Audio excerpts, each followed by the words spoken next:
I knew Jeff was going to be a problem the second he called our biggest client low-hanging fruit. But even before that circus rolled in, my world was spreadsheets, contract red lines, and bulletproof paper trails. Not glamorous, not headline-grabbing, but solid. I was the firewall in heels. 8 years of holding the line, translating lawyerese into practical English, and keeping our largest account. Fortune 100 client with lawyers that probably bill in 15-second increments, happy, compliant, and lawsuit-free. I wasn't flashy, never needed to be. While salespeople chased quotas and VPs played dress-up for all-hands meetings, I was the reason legal slept at night. Every major deal, clause, or change, especially with this client, ran through me and got CC'd to legal. Like a reflex, like breathing. Our compliance contact over there, Marissa, even joked once that I was her contractual spirit animal. We had a rhythm, tight, cautious, and dry as toast, but God did it work. And maybe that's the problem. My kind of work doesn't feel exciting until it's too late. It's the seatbelt you hate until the crash. So most days I sat there in my ergonomic chair, sipping cold coffee, watching the storm clouds gather around other people's messes, knowing mine wouldn't be one of them. Which is why what came next hit like a freight train full of unpaid invoices and ego cologne. And hey, before we dive face first into the legal meat grinder, just a quick thing. If you're one of the 90% listening to stories like this without subscribing, why? You're already here. One click helps the team way more than you think. And a like? That's like a virtual espresso shot for our editor who hasn't slept since Tuesday. All right, back to the paperwork massacre, so here's how it worked. When sales cooked up some new strategic pivot, I was the one who quietly asked, have we looped legal in? When a new product feature tiptoed into gray area territory, I flagged it with a polite per our agreement section 14C. I wasn't trying to slow things down. I was trying to make sure the boat didn't sink from the inside, and it worked. No lawsuits, no breach notices. Our client's compliance liaison sent me thank you emails that read like love letters, at least in corporate terms. Appreciate the clarity and foresight on the DPA revision. That's as romantic as it gets in my line of work. Internally, I was the calm in the chaos. The kind of person people only noticed when they needed something impossible done yesterday. I didn't gossip. I didn't go to lunch with the cool kids. I didn't network. But if a deal was hanging by a thread because someone didn't read Clause 9A, I was the one who had already highlighted it and emailed it and filed it under potential catastrophes avoided. My desk wasn't by a window. I never got the good parking spot. But when it came time to renegotiate the biggest contract in our portfolio, guess who the client requested be on every call? That's right, me. Not the VP of Revenue. Not some swaggering director with a buzzword addiction. Me. For a brief, stupid moment, I thought that mattered. Then Jeff showed up. Fresh from whatever consulting clown college teaches you to say synergy with a straight face. He wore loafers with no socks and talked like LinkedIn had come to life and done a line of coke off a Gantt chart. And from day one, I could feel it. He thought I was furniture. Worse, he thought I was outdated furniture. But that comes later. In those final golden weeks before Jeff's reign of error, I was still trusted. Still looped in. Still CCing legal like my career depended on it because, spoiler alert, it did. The ship was steady, the logs were tight, and the storm hadn't hit yet. Not that anyone else could see the clouds, but I could. Jeff arrived like a drunk magician at a funeral, way too loud, too confident, and swinging around buzzwords like they were Mardi Gras beads. Didn't shake hands, he aligned synergies. Didn't introduce himself, he established velocity. Day one, he gathered the team and delivered a monologue about redefining operational agility, which I think meant ignoring all process and praying we don't get sued. And right there, with his $300 haircut and tech bro tan, I knew this guy had never lost a client and his shirt in 1 quarter, but he was about to. He zeroed in on me pretty fast. I was the only one in that room not nodding like a bobblehead during his onboarding sermon. I just sat there, arms crossed, sipping from a mug that said, "Documentation saves lives." I bought it as a joke, turned out prophetic. On week 2, he led a call with the strategic accounts team, big client updates, contract amendments, stuff that would have made my inbox light up like a Christmas tree a month ago. Instead, it was all happening without legal. I raised my hand virtually. Have we run this language by Sarah's team in legal yet? He rolled his eyes like I'd asked if we could fax it instead. Stop CCing legal on everything, it's overkill, he snapped. Not just to me in front of the entire team. It scares the client, makes us look paranoid. We're not running a courtroom, we're building relationships. I looked at the screen. I could see 3 junior account reps freeze mid-smile. One slowly backspaced a draft email that had it legal already typed in. Another pretended to drink water for a full 30 seconds. I paused, muted myself, and just stared out the window for a beat. Ohio's sky looked like wet cement. Then I unmuted, smiled, and said, understood. That was it. No fight. No protest. I knew a hill when it wasn't worth dying on, especially in front of a guy who thought policies were optional and NDAs were buzzkills. But make no mistake, I felt it. That invisible tilt in the room when someone rearranges the furniture and doesn't warn you. I wasn't scared. I wasn't angry. I was something else. A low hum behind the ribs, a warning from the bones. I stopped CCing legal, not just in spirit. I physically removed the autofill from my email client. No more default at legal, no more FYIs. Jeff wanted streamlined, he'd get silence. And I watched. I watched how fast things changed when no one checked the fine print. Jeff started fast-tracking contract updates, telling the team we were too valuable to get bogged down in red tape. He called me once to ask if we could just remove some of that indemnity junk from the client renewal. I told him politely that indemnity junk is why we weren't bankrupt. He laughed. You're adorable, but we're playing a different game now. Cool. Just let me know when the penalties start stacking up like pancakes at a truck stop. From that moment on, I became a ghost. Not in the spooky sense, more like I faded from Jeff's world. I was no longer looped into strategy calls. My advice, once treated like gold-plated policy, became background noise. At one point, he told the team, we're all adults here. Use your judgment. We don't need to ask mommy legal every time we sneeze. I stared at my monitor and wrote the date down. Just the date. It felt like something future me might want to revisit. I wasn't going to play the martyr. I wasn't going to storm his office and scream about compliance. No, I'm not built like that. I'm built like granite, quiet, immovable, and excellent at erosion, so I followed instructions. I stopped involving legal. I watched our client account get more tangled by the day. And every time something looked off, I made a note, not public, not dramatic, just a tidy little log. No noise, no resistance. Just the slow, steady click of a chess piece moving into position. It started with a Slack message at 6:04 a.m. Big news coming, be ready to move fast. No salutation, no punctuation, just a command like we were a pack of caffeinated wolves. And by 9:15, Jeff was screen sharing a deck titled Expansion Initiative, Accelerated Win-Back Strategy. It had animated bullet points, confetti gifs, and at least one slide with a fist bump emoji. I swear on every red line I've ever tracked. The plan? Push a rapid expansion with our largest client, double the user volume, roll out new data capabilities, ignore the original timelines, and get them signed by Friday. Never mind that the contract limited scale-outs without pre-approved security audits and strict localization protocols for their EU data. Jeff called those legacy bottlenecks. I called them landmines with timestamps. Sales drank the Kool-Aid like it was bottom-shelf tequila. Jeff promised bonuses, fast-track promotions, even hinted at an off-site in Cancun. By lunch, he had the team high on velocity and allergic to due diligence. Our client's rep sent over a draft amendment at 2:37 p.m. Jeff replied within 10 minutes, looks good, let's move. No need to nitpick. We're aligned. He never ran it through legal. Never even sent it to me. I wasn't even in the loop until I overheard one of the junior reps in the break room whispering, do you think we'll get in trouble if we skip the privacy appendix? Jeff said the client's chill about it. That's when the temperature in my skull dropped to sub-zero. I walked straight to my desk, opened my personal folder, one I hadn't touched in years, and created a new doc. Client expansion risks confidential, internal notes only, and I wrote. Not emotionally, not with flair, just a surgical inventory of what Jeff was breaking and when. Clause 5.2 requires 60-day written notice for data localization expansion.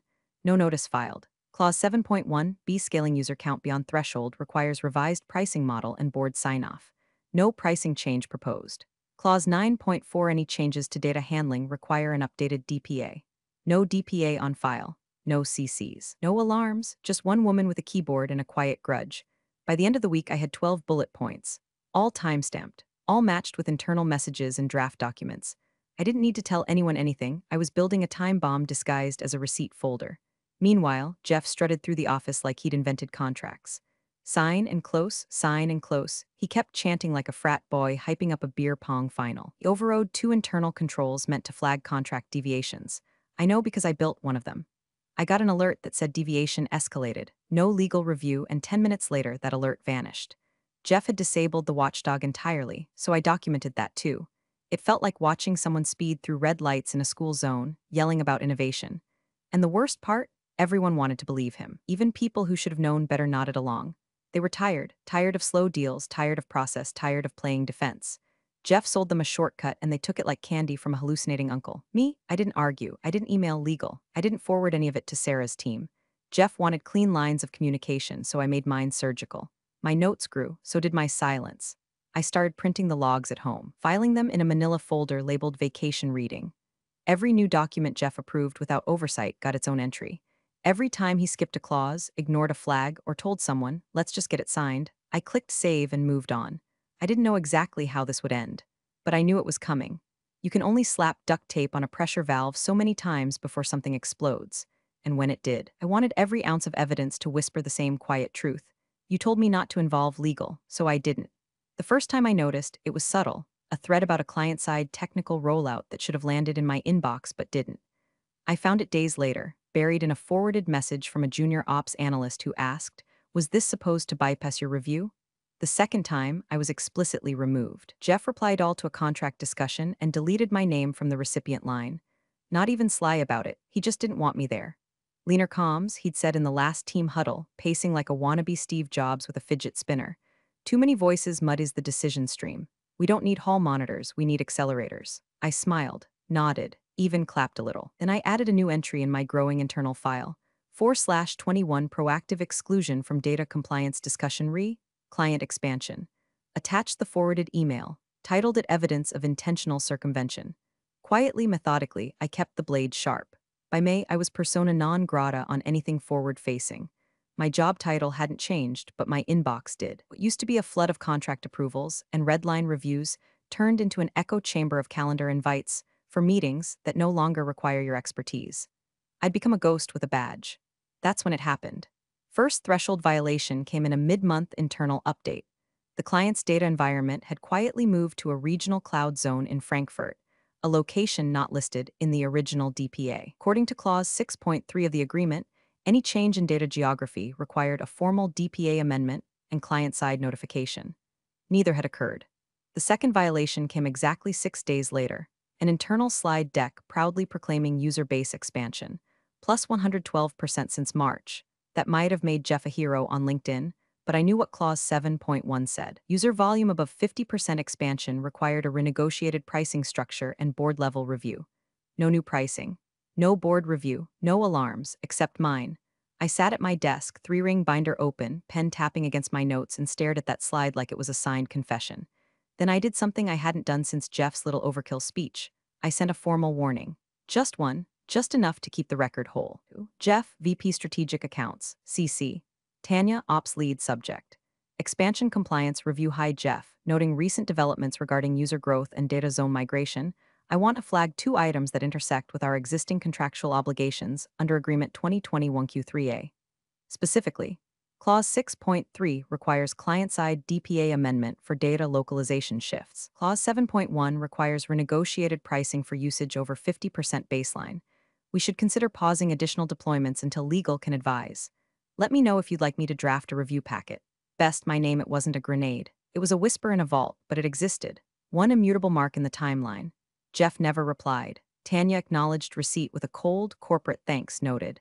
I saved the thread, PDF'd it, added it to the growing archive labeled Final Season, Jeff's Greatest Hits. Every day after that, the walls got tighter.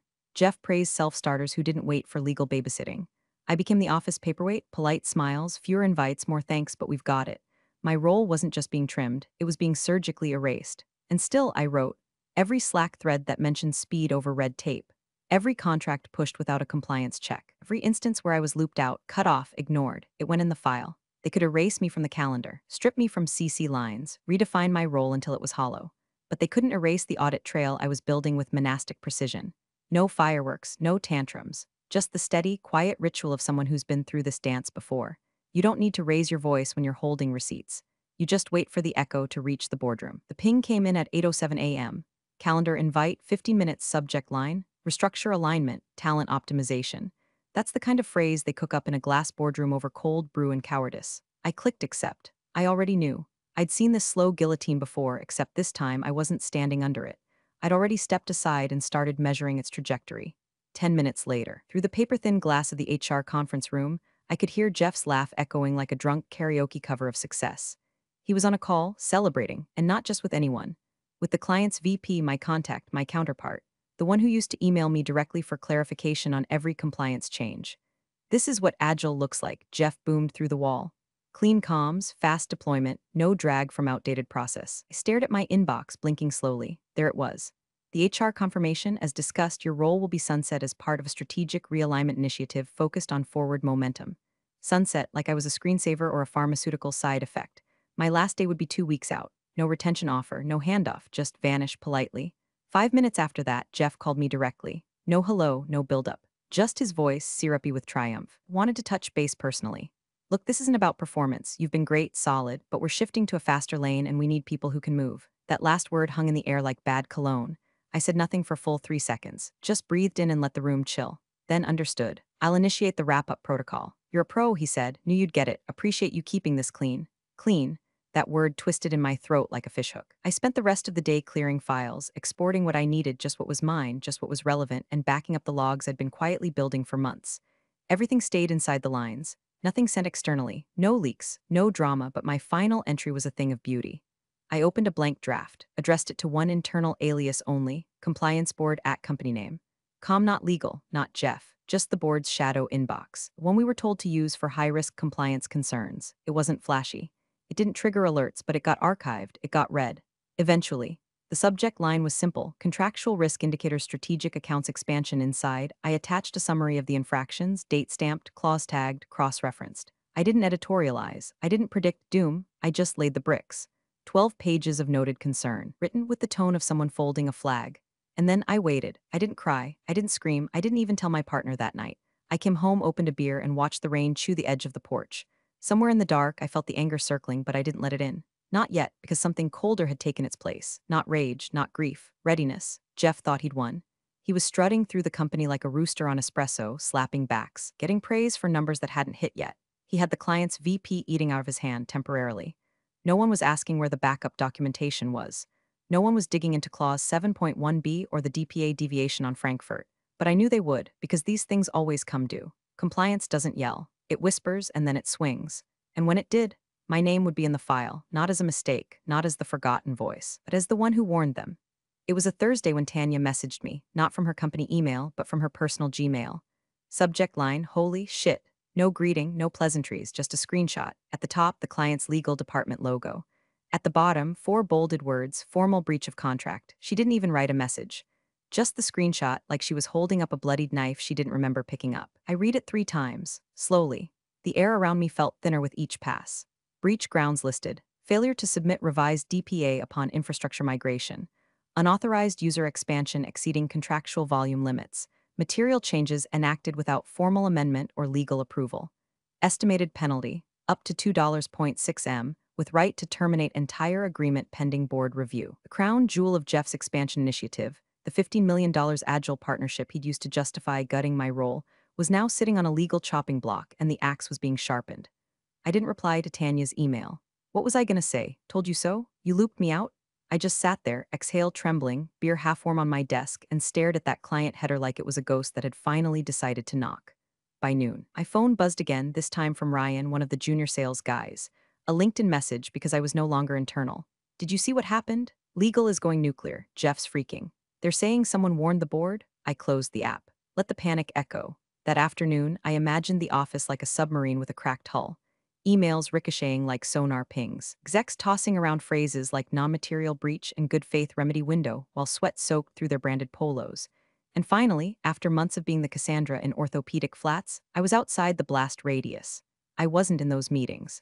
I wasn't being asked for emergency documentation. I wasn't running interference between legal and sales with a forced smile and a dry throat. I was out, and oh, how they needed me now. Sarah, one of the senior legal counsels I used to CC religiously, finally got involved. I knew the exact moment she was looped in. Tanya forwarded me a reply, subject line: urgent, timeline of client expansion activity. Sarah's response: why weren't we notified? Where are the compliance flags? Was legal ever consulted? They weren't rhetorical questions. She knew the answer. Everyone did, but now the answers had consequences. I pictured Jeff in that meeting, face tight, collar damp, trying to spin phrases like lean innovation into legal defense. I pictured the ops team scrambling to assemble emails they were never copied on, trying to reverse engineer a trail I had already built, sealed, and submitted like a gentle curse. And most of all, I pictured the moment when someone, probably an overworked paralegal or risk analyst, finally stumbled across my final email, one I'd sent 24 hours before my termination. The one with bullet points, clause citations, and dates. No legal CC, just the board compliance alias, per instructions. I didn't text anyone that day. I didn't post a cryptic meme on LinkedIn or send a thinking of you note to Jeff. I just sat back, cracked a new beer, and played the breach notice like a lullaby. There's a silence that comes after fire alarms and screaming, the kind where everything is still smoking and no one knows who's in charge anymore. That's the silence they were in now. And I was watching from the shore. Dry, distant, done, not vindictive, just right. The investigation didn't start with a bang, it began with a checklist. Legal's version of a crime scene diagram. They weren't screaming, they were sorting. Unwrapping Jeff's agile masterpiece one thread at a time and finding out it was more duct tape than design. From what Tanya told me, because by now she was sending nightly updates like a war correspondent, the legal team began reconstructing the deal flow. Contract edits, email threads, Slack approvals, the works. They were searching for that golden thing everyone pretends they want but secretly fears: accountability. And what they found instead was a vacuum. No legal reviews, no documented escalations, no flagged violations in the official pipeline. Just glossy slide decks, rubber-stamped approvals, and Jeff's voice memos telling sales to keep legal at arm's length. They'll just slow us down. But it didn't stay quiet for long. One junior legal associate, Alina, I think her name was sifting through the compliance audit archive when she noticed something odd. A single email sent directly to the compliance board at Alias. Subject line: Contractual Risk Indicators Strategic Accounts Expansion. Timestamped exactly 10:24 a.m., the day before my final sign-off. No bells, no CCs, just a precision missile that had been sitting there unnoticed, waiting to detonate. She opened it. Inside, 12 pages, bullet points, clause numbers, dates, evidence of breach, risk forecasts, all signed with my name at the bottom in my usual dry, surgical tone. No drama, no accusations, just the kind of documentation that makes lawyers sit up straighter and VPs start sweating through their dress shirts. Tanya said the room went silent. Legal had been asking, who knew? And now the answer was staring them in the face. I did, and I said so, before it happened, before I was cut. But they hadn't seen it because I followed orders. Jeff had said, don't involve legal, so I didn't. I followed protocol. I sent it to the board Alias, as instructed in our internal documentation for compliance escalation. They couldn't ignore it now. Alina brought it to Sarah, the senior counsel. Sarah read it, twice, said nothing, just highlighted 3 sections and forwarded it to the GC with the note: this changes the timeline, because it did. My email reset the clock. Suddenly, this wasn't an unfortunate oversight, it was a preventable breach. A documented warning ignored. Bullet fired and dodged until it curved midair and came back around. Jeff had framed the situation as a group learning opportunity. We all missed it. But the moment that email hit the board's radar, the narrative cracked in half. He missed it because he had told the one person with their hand on the brake to stop pulling it. Tanya told me the executive thread lit up after that. GC weighing in. Risk management looping in finance. Someone pulled the data logs. My email was opened, downloaded, added to the investigation file. And the best part? It didn't sound like revenge. It didn't feel personal. It was clean, professional, deadly, like a scalpel. There's a special kind of power in knowing the arrow you let fly quietly months ago is still moving, still spinning through the air while your enemies pretend they've already won. And then it lands, not with a scream, not with blood. Just a simple echoing, she warned you. I didn't need to show up. I didn't need to testify. My part was done. The arrow was in flight. Now all I had to do was wait for the sound it would make when it hit the wall behind Jeff's smirk. They booked the boardroom on a Sunday. That alone told you the storm wasn't passing, it had arrived. Emergency session, full quorum, no catered lunch, no small talk, just suits, silence, and the quiet dread of a company realizing it's been driving blindfolded through a minefield. Jeff showed up early. Tanya said he was pacing outside the glass doors, phone glued to his ear, trying to look in control but pulling at the collar of his shirt like it was choking him. Maybe it was. Inside, the GC opened the session with a phrase that only lands 2 ways, either with relief or ruin: we have clarity. They went through the timeline. Legal laid it all out, slide by slide. Each decision Jeff made, each contract violation, each opportunity to flag legal that was bypassed in favor of speed. Sarah from legal delivered the presentation like a funeral eulogy, calm, grim, factual, and then she held up the printout, my email, the 12-page document I'd submitted to the board compliance Alias the day before my last day. This is the earliest formal escalation we have on file, Sarah said, turning the paper so everyone could see my name on the from line. It details every material risk, matched to contract language, with citations and timelines. She paused, then added, she followed instructions. Legal was removed from communication. She complied with internal protocol by escalating directly to the board Alias. Then the GC spoke, slow, deliberate, voice flat as concrete. We've confirmed the breach is legitimate under contract terms. We have no legal buffer, no advisory trail, no formal mitigation. The client is within their rights to terminate and impose penalty clauses. Estimated loss $50 million minimum. Silence. Jeff, who had been shifting in his seat like a child too big for the chair, finally spoke, or tried to. Okay, wait, this wasn't sabotage. This was a process breakdown. We were operating lean. That was the mandate. I inherited legacy bottlenecks. She was part of that. I mean, respectfully, she didn't involve legal either. He motioned toward my name on the printout like it was a weapon pointed at him. The GC didn't even blink. She was told not to in a team-wide call. Multiple witnesses confirmed. She adjusted behavior per that directive, and she still flagged the risks internally using the designated channel, which, again, you requested legal be removed from. Sarah followed up. Voice like steel under silk. You don't get to amputate your brakes and then blame the driver when the car crashes. Another silence. This one heavier. Someone on the board cleared their throat, but no one spoke. Tanya said Jeff's face had gone the color of dishwater. He was blinking like he had something in his eye, but everyone knew it was just panic short-circuiting the spin machine in his head. The board chair finally leaned forward and asked, "Did you understand that her role required legal oversight on all client expansion initiatives?" Jeff nodded. "Yes, but did you remove that function?" A longer pause, then a nod, smaller. "Yes, then this breach is yours." There was no argument after that, just rustling papers, someone coughing, the sound of power shifting chairs. The arrow had landed. But the damage, still spreading. The air in the boardroom wasn't just tense. It was thick, thick like molasses, made of dread and dotted with the faint smell of Jeff's desperation. Tanya said you could hear the hum of the projector louder than anyone breathing. Every eye was fixed on the screen at the end of the long oak table, where a single email glowed in white light. From my name to Compliance Board at Company Subject. Contractual Risk Indicator Strategic Accounts Expansion Date. The day before I was terminated CC. None that last part. That empty CC line? It may as well have been a gravestone.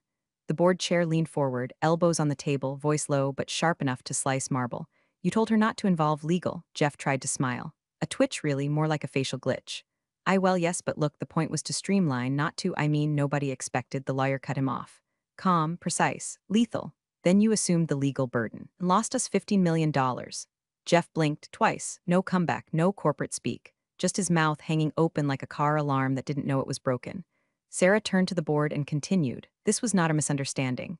This was a willful removal of standard legal process. The subject of that removal, she nodded toward my name, acted within protocol. She warned you. She documented risk. She did everything short of setting the fire alarm off in the parking lot. Tanya said no one moved. No one spoke. You don't interrupt when the guillotine drops. Jeff reached for his water like it might save him. His hands were shaking. The glass clinked against the table, echoed louder than his last defense. I didn't think it would escalate. The GC didn't even turn to him. Just addressed the board. There is no ambiguity here. This wasn't a systemic issue. This was one man dismantling a safety protocol because he thought process was beneath him. This breach and its financial consequences are isolated and traceable. The documentation is unambiguous. And then, as if choreographed by some divine sense of irony, the projector auto-refreshed and reloaded the email. The whole thing, my name, the timestamp, every bullet point, every clause reference, all of it hanging above Jeff like scripture. He sat back, slumped, pale as drywall. His forehead glistened. His fingers tapped nervously against his slacks. The back of his neck had gone blotchy red. Tanya said he looked like he wanted to evaporate, but there was nowhere to go. The final silence lasted nearly a full minute. Then the board chair closed his folder, stood, and said to no one in particular, "Let the record reflect, we were warned." That was it. No yelling, no slammed fists, no dramatic exits, just silence, broken only by the soft click of laptops closing and chairs sliding back across the floor. As the room emptied, Jeff sat there, alone, staring at the screen, my name still glowing like the last match in a blackout. No CCs, no legal, just consequences. Big thanks for watching, you sneaky seniors. Subscribe to keep the coffee pot brewing revenge. Your ex-colleagues won't know what hit 'em.